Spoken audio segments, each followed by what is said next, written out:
नमस्कार, मी ॲडव्होकेट रोहित कुमार पाटोळे, शिरपूर.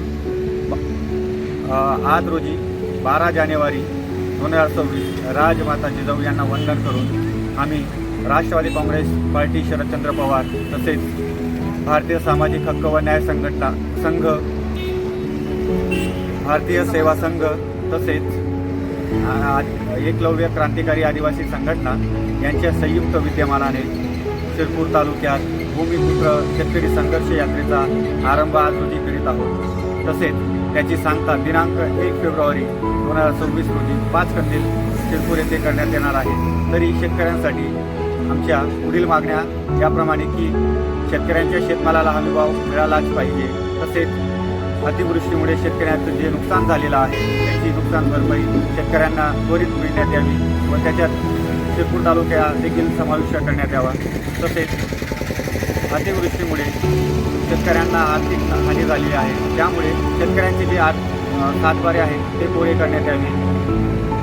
शिरपूर सुतगिरणी साखर कारखाना हे त्वरित सुरू करण्यात यावे. तसेच आज रोजी ज्या निवडणुका EVM मशीनवर घेण्यात येत आहेत त्या EVM मशीनऐवजी बॅलेट पेपरवर घेण्यात याव्या, या आमच्या प्रमुख मागण्या आहेत.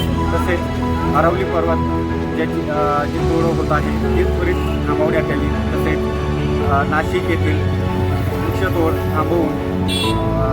थांबवण्यात यावी, या प्रमुख मागण्या आम्ही आज शासनाकडे मागत आहोत.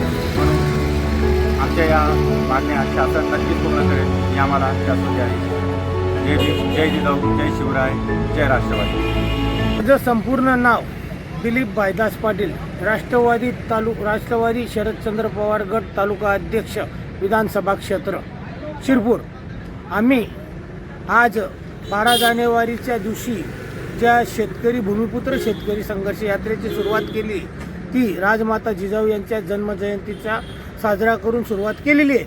पण सदर्व विषयावर जर सरकारने, शासन प्रशासनाने ह्या गोष्टींकडे, आमच्या दिलेल्या मुद्द्यांकडे जर लक्ष दिलं नाही तर राष्ट्रवादी काँग्रेसतर्फे सगळ्यात मोठ्या प्रमाणात आणि तीव्र स्वरूपाचं आंदोलन उभं करण्यात येईल, एवढी शाश्वती आणि गवाही या ठिकाणी देतो.